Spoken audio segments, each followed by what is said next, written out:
Good morning. Oh, that's better. Good morning. Welcome to the first Art Basel Conversations of Art Basel Miami Beach 2010. This morning we are delighted to have for you a living legend, Michelangelo Pistoletto, who will be speaking with Hans Ulrich, who has been since the beginning one of the guiding spirits of this Conversations program. I know you didn't come here to see me talk this morning, so I'll get off stage and let them get to it. Thank you very much and have a great day.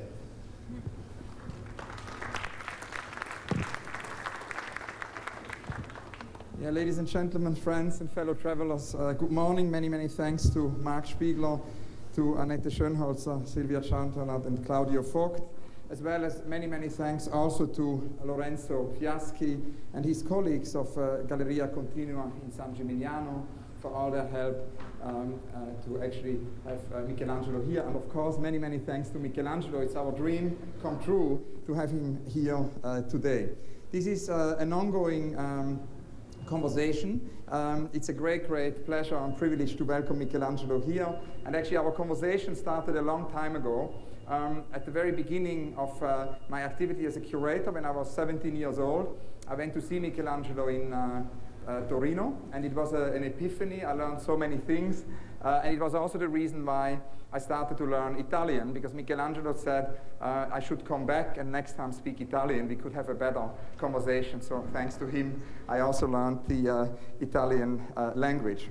Ever since, we've recorded many, many interviews. Today we will focus on his epiphanies, on many of his core inventions. We can say Michelangelo is a serial inventor. He has invented so many things over the last 5 decades.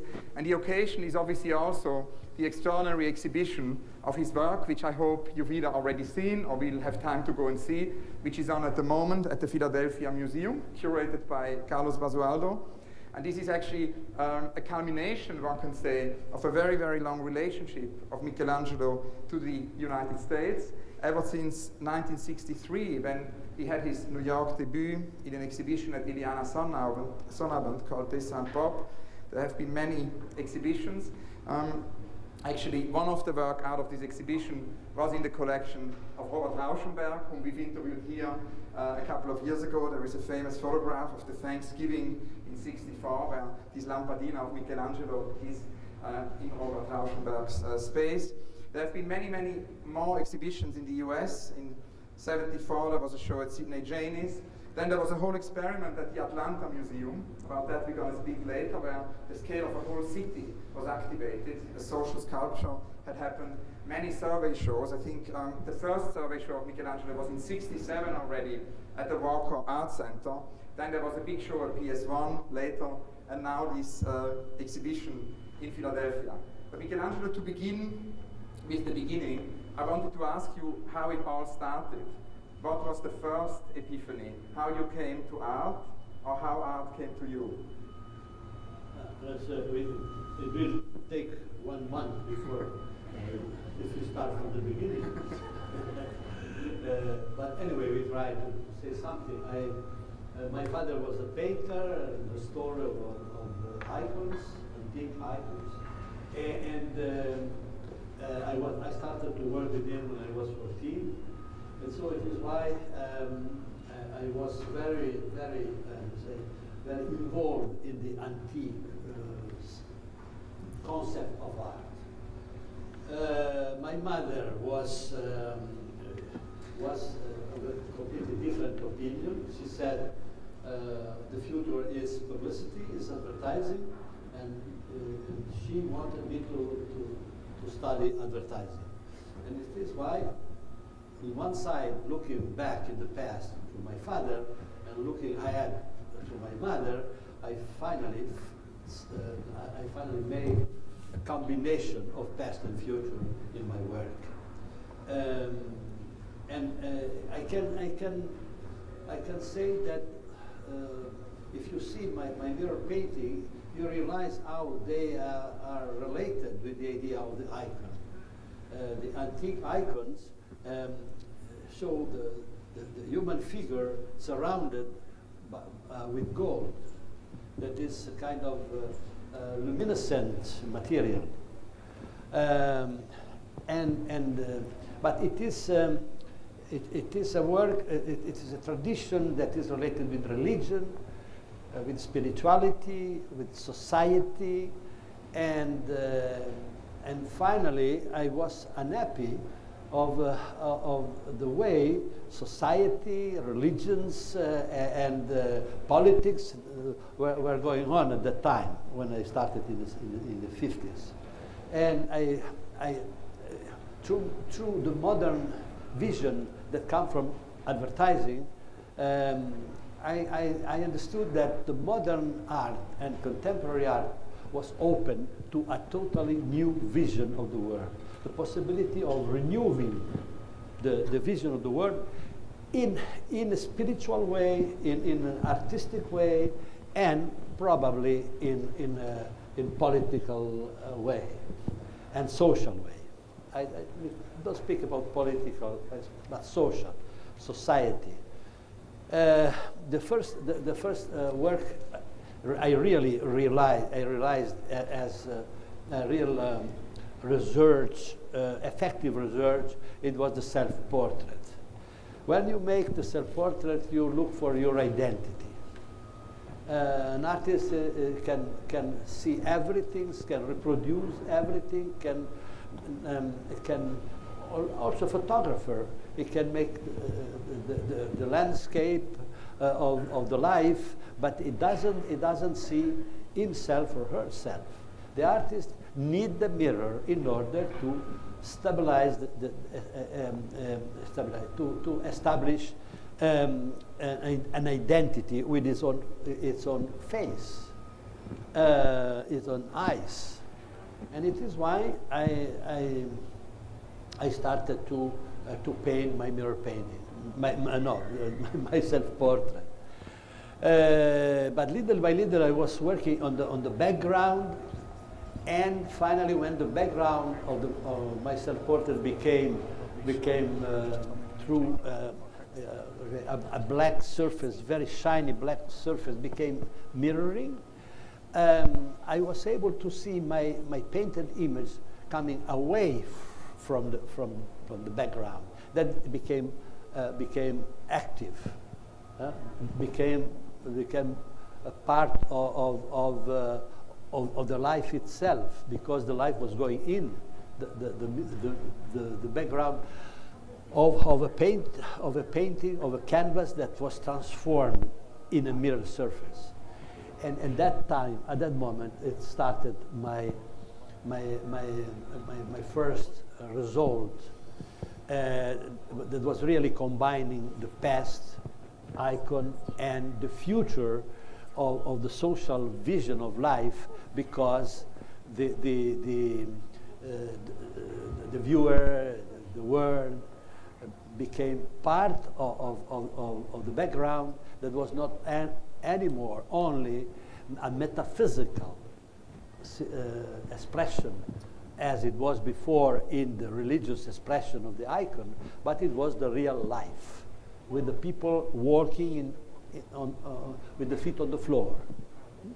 So from the sky, the spirituality of the painting came down on the earth.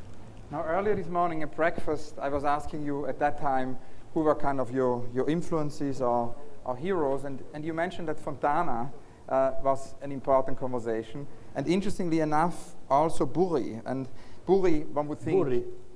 Burri, the artist, yeah, it was almost the opposite somehow of the mirrors, because somehow it is so much about material, but you said that both Fontana and Burri kind of gave you the courage. So I was wondering if you can talk a little bit about what these two artists gave you.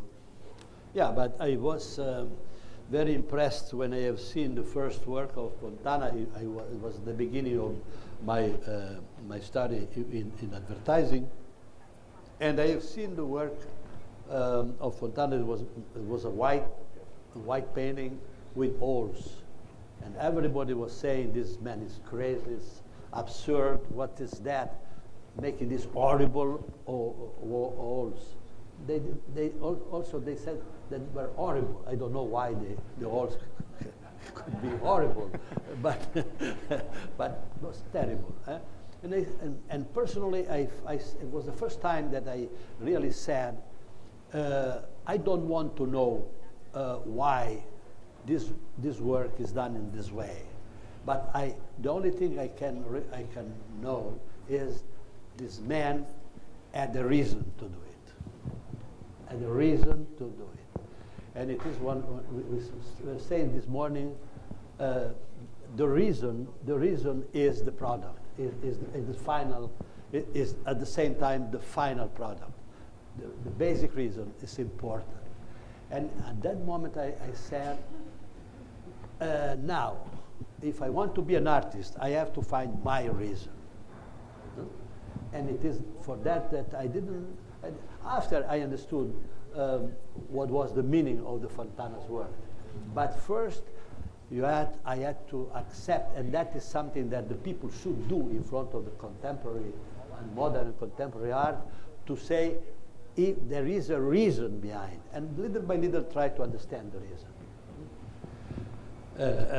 And the reason is individual, but at the same time it's always related with something that exists in the social life. Even the whole of Fontana, it was very individual, but at the same time it was bringing a real necessity of finding a new step on a possible perspective in the world. And it is why it was making a hole, because through the hole you have a little more space behind the canvas. When I made the mirror paintings, Fontana was very gentle and made me very happy, saying that it was something that was looking for. That is the space that is not only going in the direction of the whole, but is going in the direction of life through the reflection of life. So it was not only a perspective going ahead in front of you, but a perspective going ahead because it was looking back. Was reflecting what we have behind our shoulders. And with Burri, it was a different and story, with Burri, no? the story was different, and it was very useful because I was painting. I was using the painting in order to reproduce the image, and also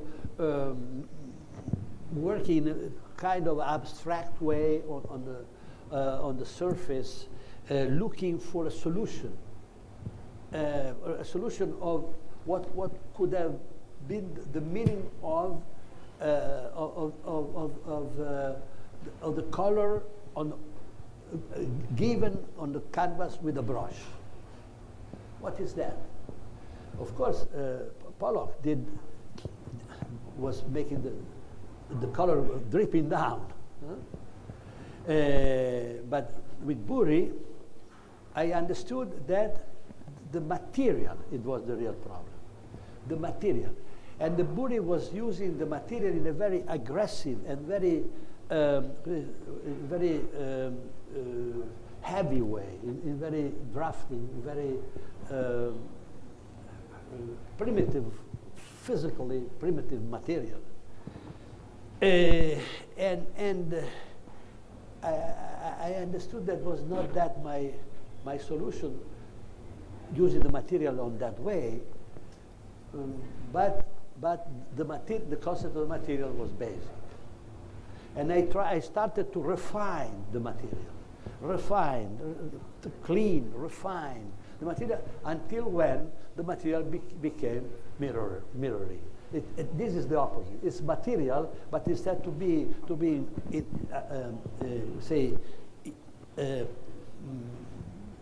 rough material. It was very refined and polished. In effect, the mirror it exists because of the cellulose of the material. They are so condensed and so fixed and so compressed that make the material reflective. And so One, Fontana for me was important in the sense of perspective, and Burri in the sense of material. And you were saying in an interview, you told me once that this idea of absorbing actually the phenomena of reality, that actually you start with a surface full of images with the mirror, and also that the content is determined by what is outside. And after this epiphany with the mirror, you never stopped. One epiphany or one invention followed the next, and in '64, plexiglass entered the work. That's the first step to then explore the real space, which led to the oggetti in meno. Can you tell us about that, when it went from two to... You can, if you use the word epiphany, it's much more adaptable to because of the discovery of the mirror painting. Because at the moment the canvas became mirroring, at that moment I understood so many things, and this is the epiphany. But the plexiglass were just a passage, a work of research.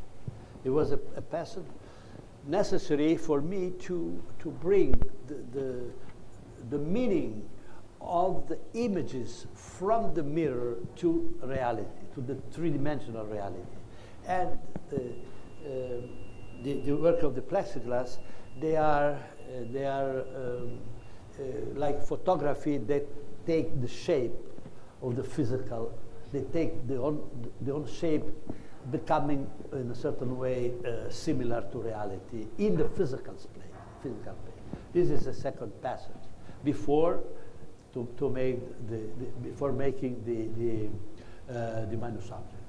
And the minus objects, I always will remember this extraordinary exhibition in Bern, which I saw as a student when you brought together at the Kunsthalle Bern in the late 80s the oggetti in meno, and that's clearly a next epiphany.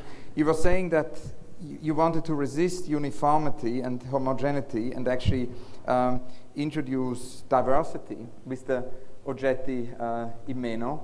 Raymond Ince once said that there was a certain tendency maybe in the 50s and 60s towards personified abstraction. Artists, once they found their personified abstraction, they will do it again and again. And the oggetti in meno was almost the opposite.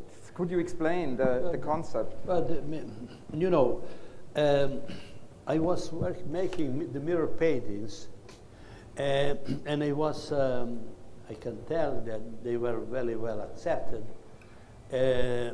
And the people started to look to myself as the artist of the mirror, and I felt in a way that there was a limitation on that.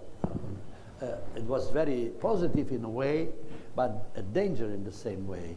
The fact to be just recognized as a trademark, the commercial thing. I was scared that the concept of my art were absorbed, totally absorbed, little by little, by the commercial sense of the things, and it is why I decided to break totally my individual style, and with the minus object I did that.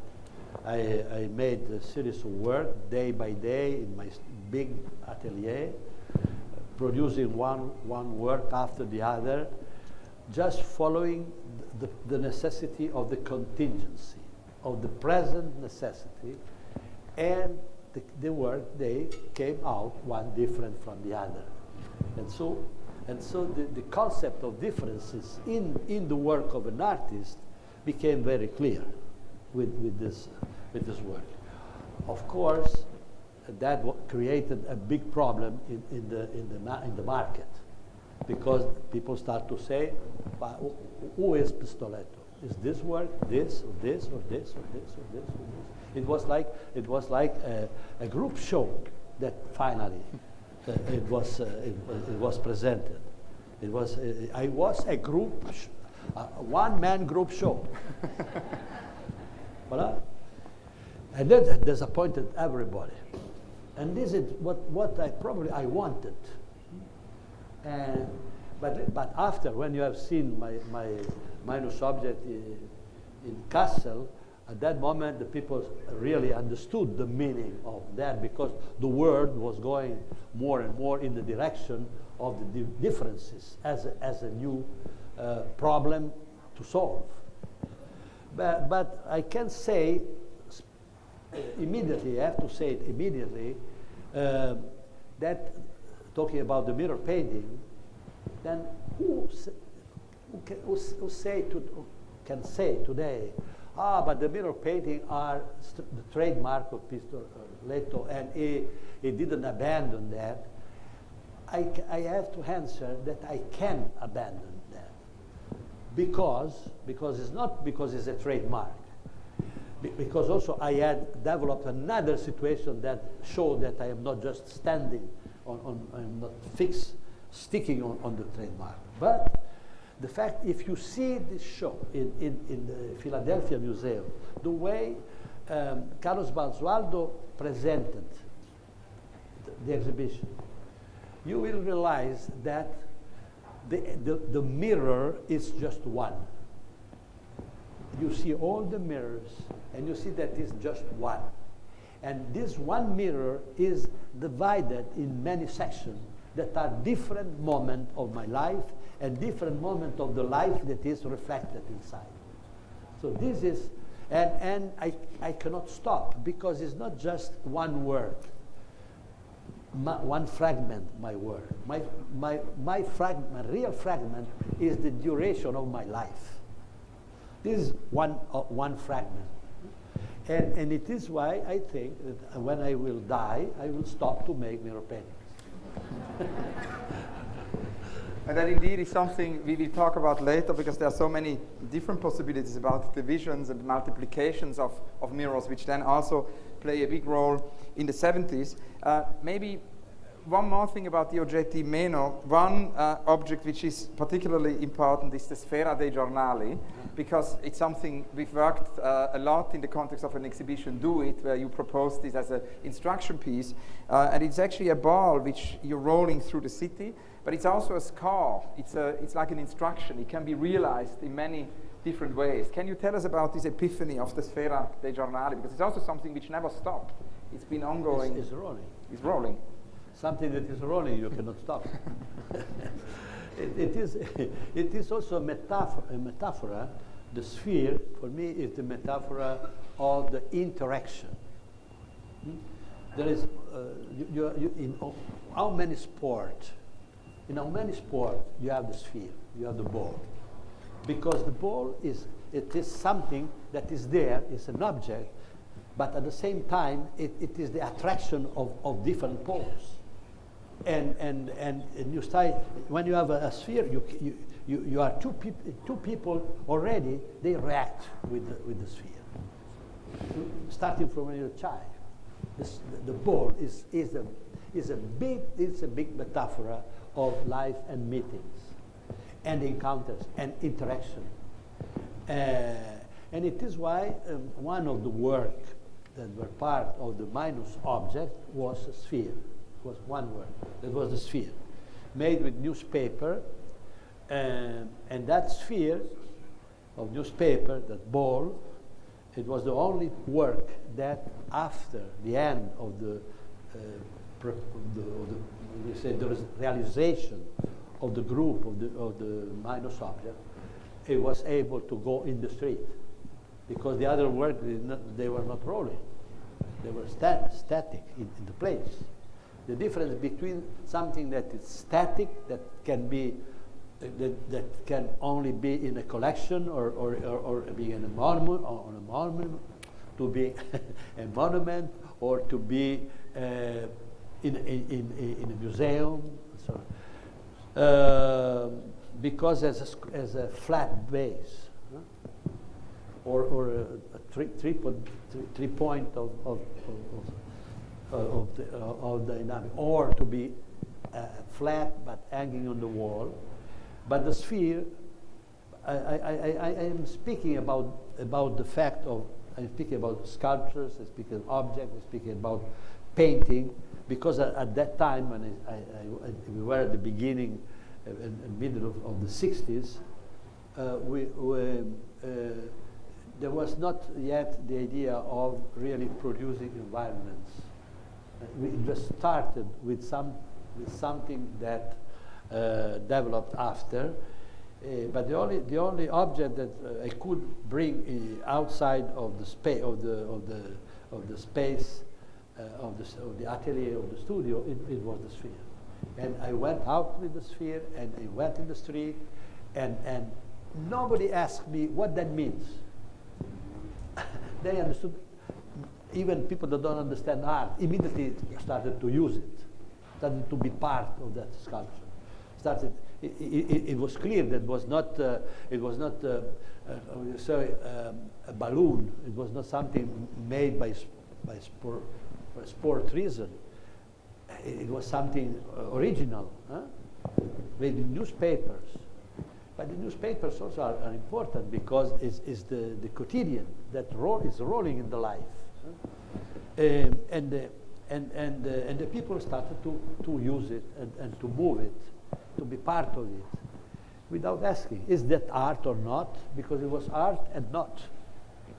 And it's also interesting because it's a quasi-object. I mean, Michel Serres, the philosopher, says the ball, the sphere, it's a quasi-object. Like a football, it only becomes when it's used, when several people use it. And that's why it's so fascinating that you're actually going to encounter Michel Serres very soon and have a conversation with him. Another epiphany is the arte povera moment, and it would be great to hear from you a little bit about this. I mean, we've spoken many times about before, and you've just explained it also in a long interview with Andrea Bellini, what happened really between 63 and 67. You and also Sperone brought many people together. You described that at the beginning it was mainly Gilardi, Piacentini and you, but then more people joined, and this dialogue led to the first public presentation, and Giammauro Celant used this notion, arte povera, which came from the poor theater of Grotowski, from a kind of Polish avant-garde theater. But I was curious, from your perspective, how it all was with arte povera, how it began. Germano, in the talk we had, two-day talk we had in Philadelphia, he denied the idea that he was inspired by the Teatro Povero, but because the basic reason, of course, it was different, because in Poland the situation it was much more political. Then it was a kind of way to resist to the political situation of the communist side. In Italy, we were in another situation. In Italy, it was politically half communist and half capitalistic. We were playing the ball between these two sides. But in a political way, in a certain political way, we can say that arte povera, it was a moment of reconsideration of the progress. What was the point of the progress? Of course, because in one side communist system, and the other side the hyper-production and consumerism. We were just in the moment of the pop art. That was, in a certain way, ironic in front of the consumeristic system, but at the same time without other perspective. The only one, l'objet trouvé, the life as it is. No possible to have other kind of vision or inspirations or perspective. It is why my mirror painting that at the beginning were presented in many cases with the pop art because of the objectivity of the work. Because pop art it was really realizing a big transformation from the abstract expressionism that was very auto-referential. It was very subjective, the sign of the artist. It was the point. The personal sign of the artist was the point. The necessity at that moment, it was to find an objective. Objective, it means something that is not subjective, but it's something that is understandable in a certain way from everybody, not only understandable, but come from the society, come from the common point of view. And that it was the big change, and it is why my work that was objective instead of being subjective was conceived as a moment related with the pop art. And but little by little it was clear that my work was not emphasizing the concept of consumerism, but it was the objectivity of the mirror paintings, where was a universal concept of objectivity. That means the mirror that has no time, has no place, has no a unique social organization. And it is why, from the mirror paintings, from the, you can say, the objectivity of the mirror paintings, it started to evolve the concept arte povera. That was a way of looking the roots of the things, looking the phenomenology of the things, because the mirror paintings are phenomenologic. They don't tell my story. They don't tell anything about me. They don't tell anything about special society, but they put together the phenomenon of static and dynamic, front and back, all and nothing, and so on, absolute and relative, mass and order. The concept of order is the chaos and order. That is universal. And arte povera was looking for this kind of elementary concept of life and society and so on. It was totally the opposite of what happened in Italy in the first part of the century. In the first part of the 20th century, the most important movement in Italy was the futurism. And the futurism, it was based on the future, on a future that was open to a process of extension of the modernity. But at that time, there were so few cars in the street. They started to travel with trains. Some planes were trying to fly. That idea of a world full of adventures of the modernism, it was true. It was important.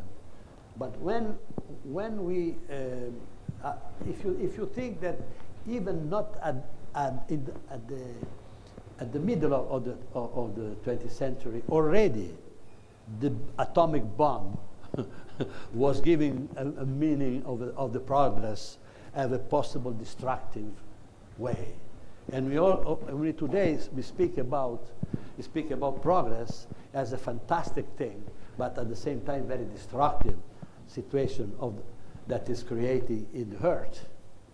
And we arrived later, but with arte povera, we had already the vision of controlling, of defining, of fixing a new point of departure that was looking not just ahead, but also back. And this is something that comes from the mirror paintings that are showing you in front of you what you have behind you. And then there is also the notion of energy. I mean, one of the things which I felt is very interesting in many of the interviews I made with artists. Mario Merz told me a lot about energy. Prini spoke about energy, and you mentioned very often energy. You said energy is always made up of opposite poles, the negative and the positive. And coming here, I was thinking about Felix González Torres, and I mean, you've anticipated so many things, for example, with the light bulbs. No, you're in one of the early Arte Povera show, there was the light bulb curtain. Could you tell us about this epiphany? You are talking about energy. When I made the painting of electric string. I did it because I wanted to show how important is the concept of electricity in a sense of civilization. Because if you see the electricity in the nature, it can create devastating situation, like burning the forest, burning your home, killing the people.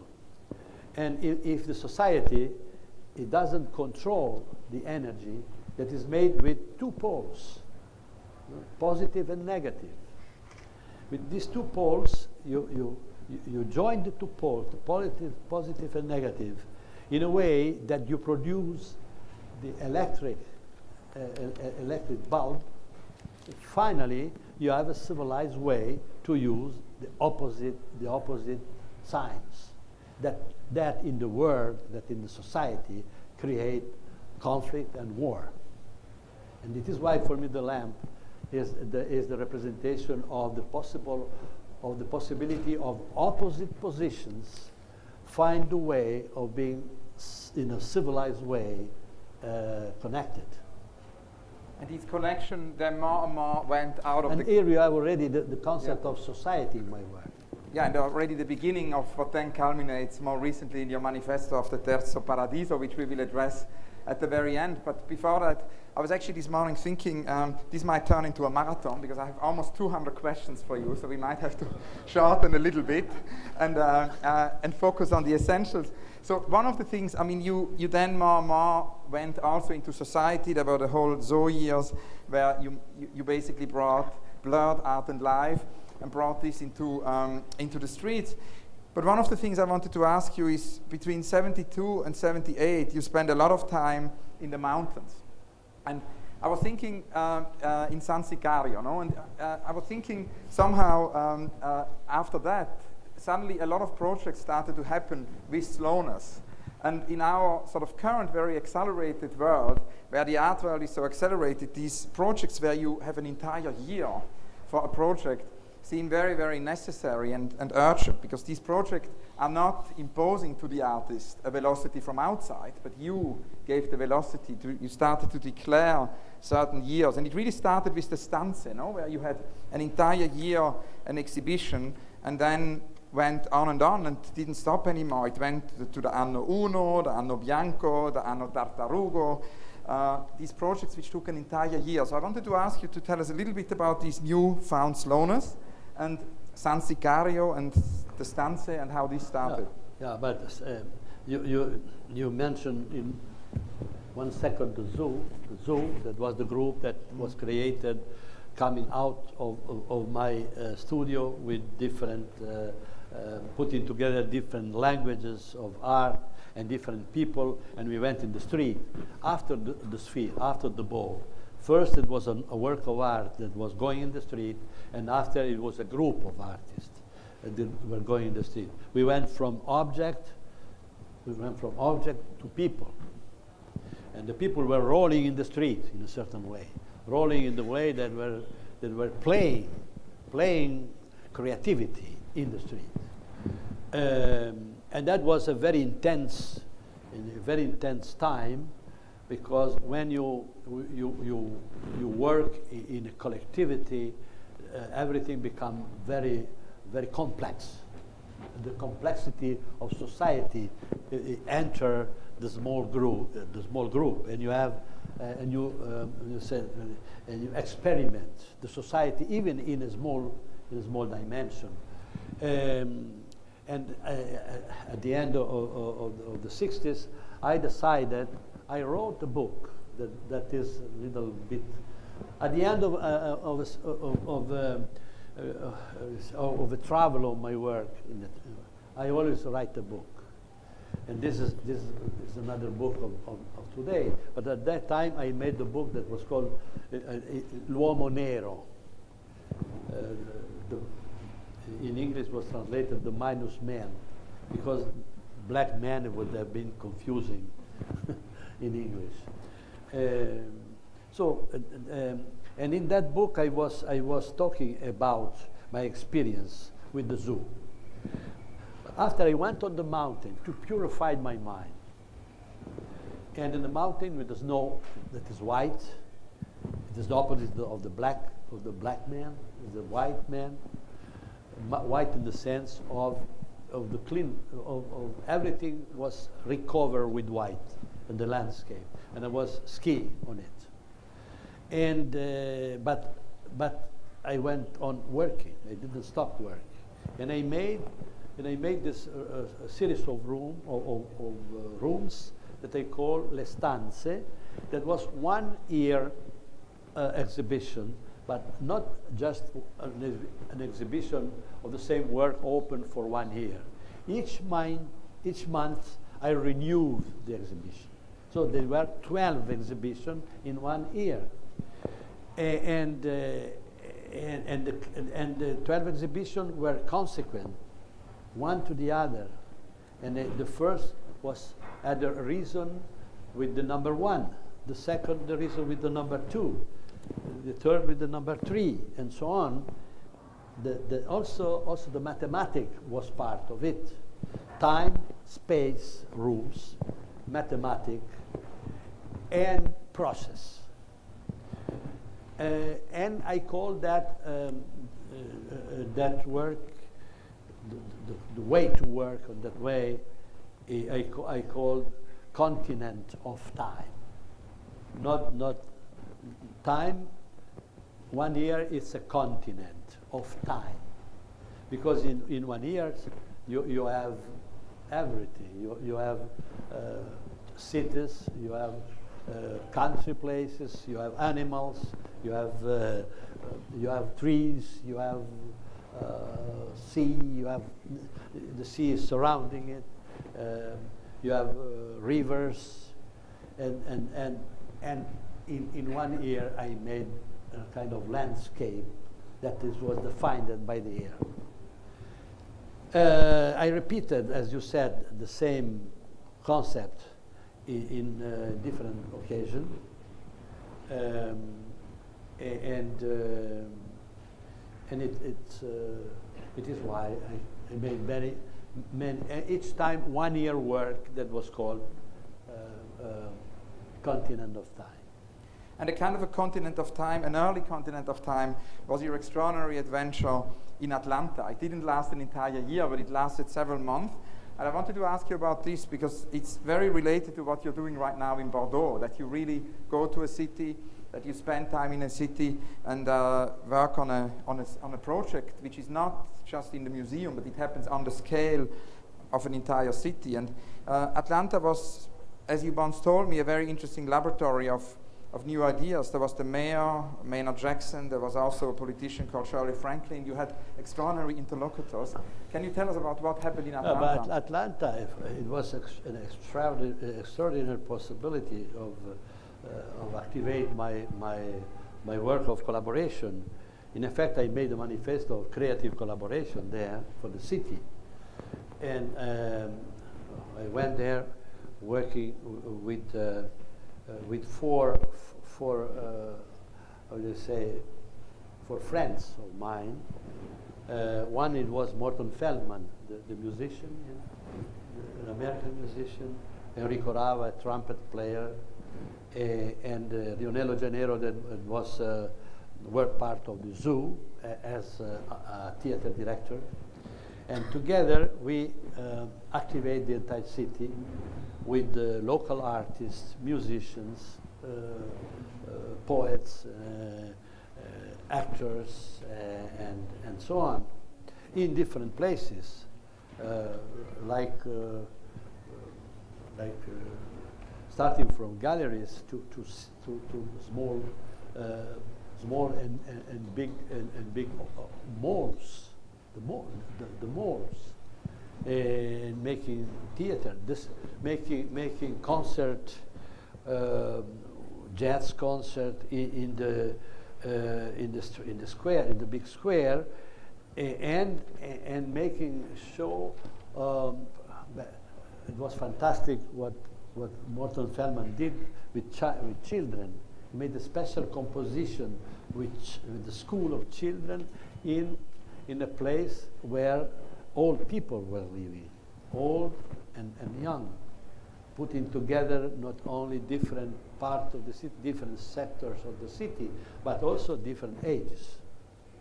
And that has to do with what you're doing now in Bordeaux, and maybe it's the moment to tell us a little bit about the adventure in Bordeaux, because you accepted to do a project on the scale there of an entire city. Now I was invited in Bordeaux to make this biennale that is called Evento, that will be say open, publicly open, the 6th of October of next year, 2011, and but in order to involve, they give me carte blanche. What that means, white paper.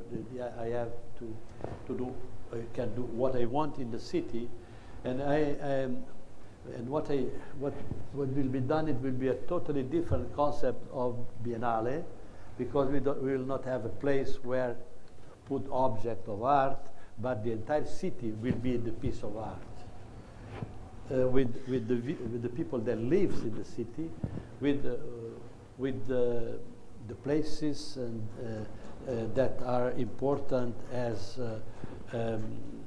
say in the articulation of the map of the city, so also the architecture of the city. Everything is involved in order to give to the city an idea of what a city can be in the prospect, in the future.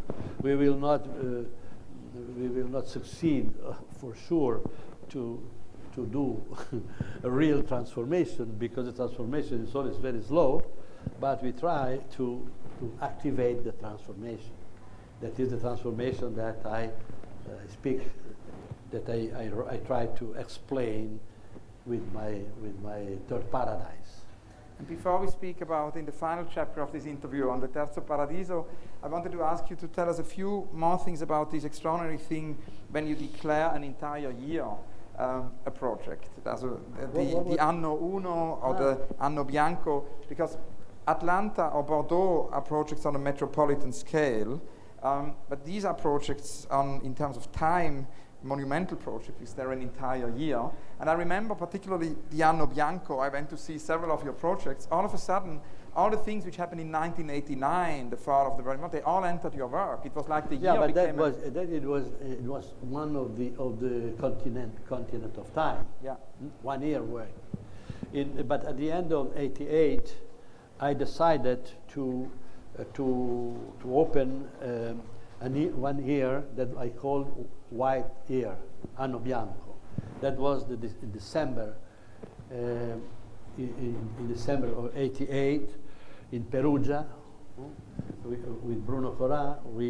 He wanted me to make a show. I said, okay, the show, it will be, we open a show that it will be the year. Or everything will happen in the year will be taken in my work as a mirror of 1 year. How to capture the events.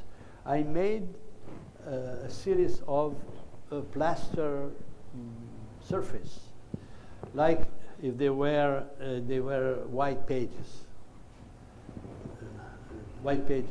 of newspaper, just white, waiting for the events.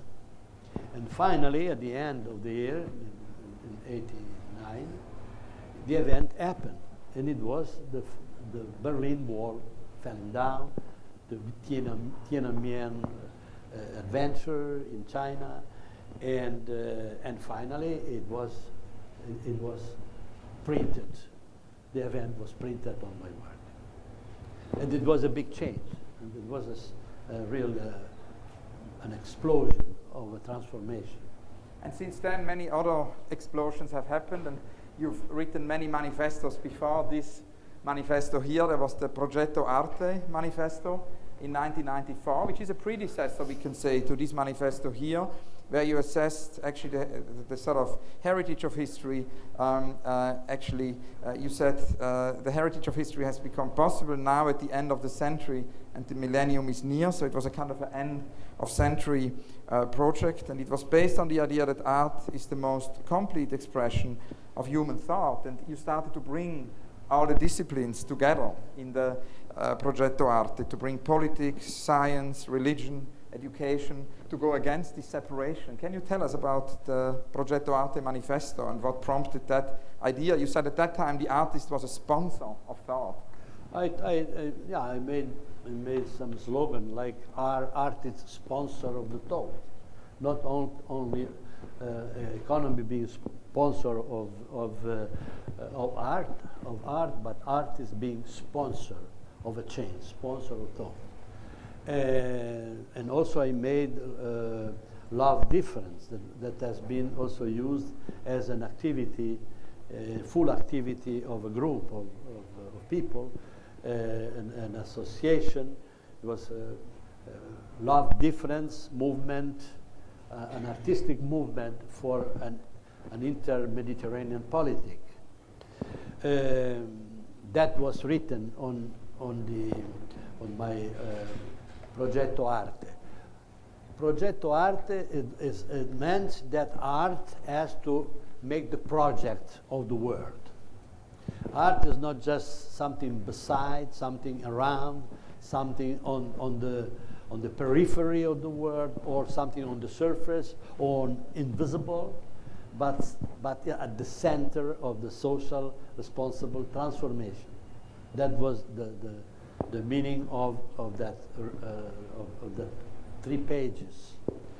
And Città dell'Arte, that is the activity that has been created in Biella, it was based on that manifesto.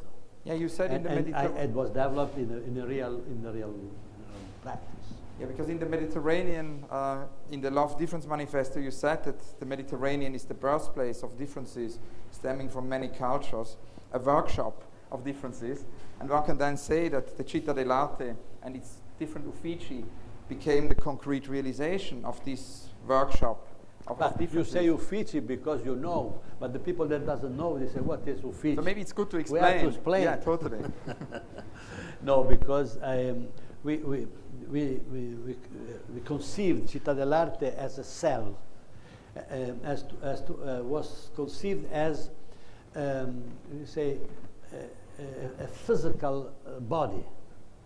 A physical body is made start from one cell, a cell that is divided in 2, and the 2 cells are divided again and again, and the cells are divided, and more you divide the original cell, more material you have that creates the body of a human being.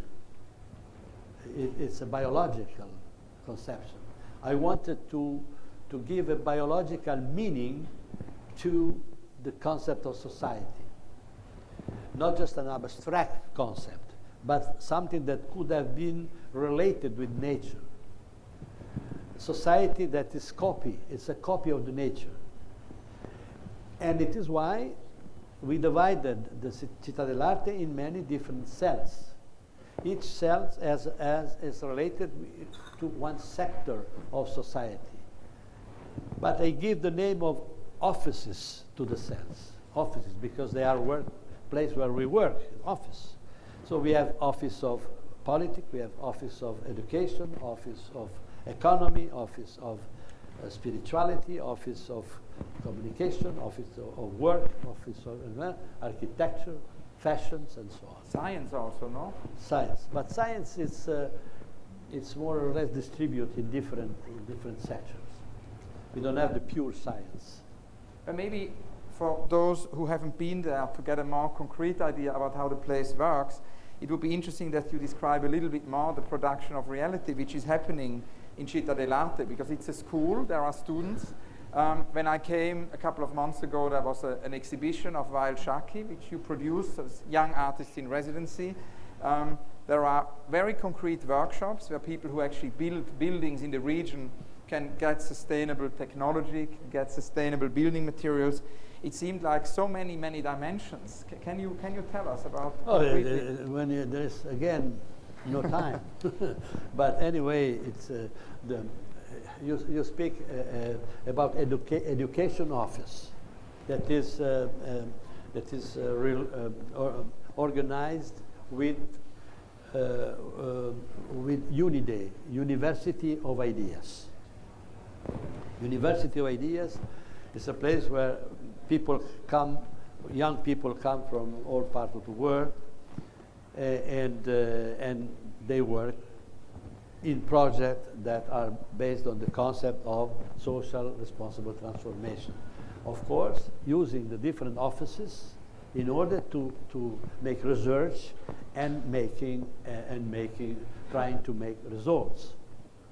To go back at home with that experience and possibly to develop similar activity of relation on social relations, art and social relations. And that art and social relation plays also a role in this book here, The Third Paradise. Well, I think people want to know what means. That's what I was just wondering. We could maybe conclude on that, because it's a book which just has been published, and you said that the third paradise is the fusion between the first and the second paradise. Can you tell us more? The first paradise, of course, if we speak about the third paradise, we understand that we have two previous paradises. One is the first, that is the time when the human beings were completely interacting into the nature, completely involved in the nature. The second paradise is the one created by coming away from nature, taking us away from nature, producing the second paradise, that is the artificial life, the artificial paradise. All what has been created by the human mind, little by little, can be conceived as an artificial paradise. That is the one that we live today, almost 100%, going more and more away from the nature. And the third paradise is the new step for humanity, that is bringing together the first and the second paradise, nature and artifact. The artifact, science, technology, they can evolve, but not just going away from nature, but going into the interaction with the nature in order to save nature. Not just to destroy nature, but to save nature. So the progress, the avant-garde, it can be not just going ahead just because it's beautiful to go fast and to grow, but to preserve, to keep the possibility of surviving in this planet. Because if I love science, I am fans of science. It is why I want science to survive, to go ahead. But science is related with human being. If human being die, science stops. Finished. It's finished. And maybe a last question on the Terzo Paradiso, on the third paradise, is about design, because in the book, in many different forms, as a mirror, as a landscape, as a sculpture, here appears design. Could you explain to us design? Because it's a new infinity. This is in bread, yeah. It's a new infinity somehow, no? This is the new infinity, because the traditional sign of infinity is made with to circles, yeah, to round circles. And for me, I give the meaning of these two round circles. One, the meaning of the first paradise.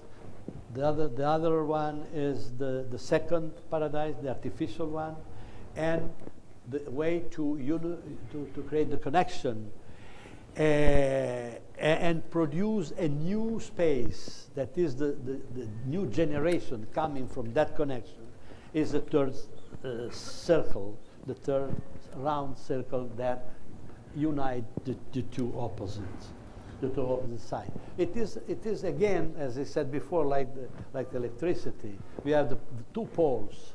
That there is a conflict between two poles. In this case, the two poles are one the nature, one is the artificial world, and these two poles have to be connected with the new civilized concept of energy in the society and producing a new society. And it is like a big, let's say, the center, the circle in the center is like a pregnant stomach of a new society. Now the book ends on a very fascinating note, because it ends actually... Stomaco, come si dice? Oppure la pancia. Stomach? Belly or stomach?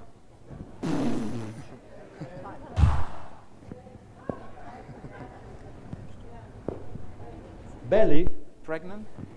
Pregnant, belly. So, it's the stomach. I don't know. It's belly or stomach. But because the belly button is the symbol, is the center of all the sign. That is the relation of that each one of us has a trademark. My trademark is the belly button. And the book has this marvelous ending, actually, which brings us back to the beginning, and it's almost kind of, I thought, nice at the very end of this conversation to come back to that, because you say that already as a child you were spellbound by a full-page reproduction of Michelangelo's Last Judgment in the Sistine Chapel. So that's a very early Epiphany, and you found that in an encyclopedia your father kept in his library. You say that that work attracted you in an almost obsessive fashion because of the sense of faithful tragedy it conveyed. And you then make a link to our current situation. It's a last chapter in the book about morality, and you say that today we all find ourselves in front of the mirror and become our own judges. Can you tell us about these early... You said it already.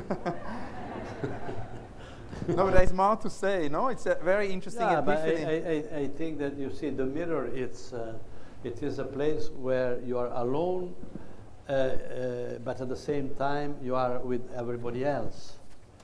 Everybody else that is alone also. Each one is alone with the other in the mirror. The mirror is extended to all the population that can see. That can see inside the individual and everybody else and the society. Okay. When I was looking into the book of the encyclopedia, the judgment painted by Michelangelo in the chapel, in the Sistine Chapel, I said, what is that? One day the world will stop, will finish, and there will be, what kind of disaster will happen? And it said, when it can be that, and why that can happen? Why? What is the reason? Okay, I said, okay. But I started to become artist myself, to become a painter, and little by little I started to think that probably, as the situation was evolving, this final moment could arrive during my life. This is I felt more than an epiphany. It was very scared, and the epiphany probably it was the idea of saying, okay, now the mirror is the judgment. Now the mirror is the fresco of the judgment, because everybody is in front of it. Finally, we have this big mirror that brings everybody responsible of the self. And this it is why I said we are in the it can go, because you see the Christ in the judgment of represented by Michelangelo, it was dividing the people that had to go in paradise or in heaven. And he said, in the front of my mirror, there is a combination with both, and there will be the third paradise that we can enter all together if we are able to judge ourselves in the right way. One other thing which is very prominent in the book is the idea of recycling. And looking then at your work, one can say that that pops up very early, because already in '67 you do the Venus of the Rags, which is an icon of recycling. And you quote in the book a Brazilian experiment of Jaime Lerner, and a Brazilian experiment in recycling in a city and trash that is not trash program. Can you tell us about this whole idea of recycling? And well, you see, I think that one of the ways to go ahead today and solve the problem that brings us to the third paradise is to think of recycling. We produce trash in a way that in Italy it's an example. You read on the newspaper what's going on in Naples. There's the invasion of the trash. And when we produce something, immediately we have to think what will happen after the use of something, what we produce. And we have to preconsider the fact that at the end of the process that is part of the fashion of the moment, it will be trash. And the rags that are sustained by the Venus are pieces that come from the end of the use, at the end of the fashion, and they are reconceived through art, and they become beautiful. They become like King Mida that was transforming everything in gold. The Venus is transforming the rags. The Venus, that is the beauty that comes from the past, is transforming the modernity, the problems of the modernity in gold. Now I've got two very last questions, which are more of general nature, you've realized so many projects, and you've made Utopia concrete, and I was wondering if you still have unrealized projects which have been too big to be realized, dreams. What are your unrealized projects? My unrealized project is the transformation of the world. And then a very last question, Rainer Maria Rilke, and that's actually great because there is this newspaper, I don't know if we have it here, we had it somewhere this morning, there is this newspaper, Le Monde, in France, which actually published an article on you, and in Le Monde it says, un artiste italien qui veut sauver le monde, so it's about changing the world and saving the world. Yeah, yeah, but this is it's become also a joke, because Le Monde is the world, and it says an Italian artist that wants to change Le Monde is like if I have to change the paper, the newspaper. But it's not only that. I want to keep the paper and change the world. My very last question, Rainer Maria Rilke wrote a lovely little book which is an advice to a young poet. What would be in 2010 your advice to a young artist? To change the world. Thank you so much, Michelangelo. For that. Thank you. Molto grazie. And we now have a book signing. And obviously, many, many thanks to Michelangelo. Michelangelo once said, in an interview I did with him, a mirror painting is a fountain of answers. Duchamp himself used the word fountain to describe his urinoir. And so, actually, phenomenological Wait. Fountains of answers. You speak about Duchamp. Yeah. Duchamp wanted to bring the normal things, the normal object in the temple of art in order to transform it. I want to bring the transformed object from the temple of art, from art to reality. The temple of the new transformation is to be the life, and not only the temple of art. Thank you so much. And we now have a book signing. Thank you, Michelangelo. Michelangelo will sign his manifesto.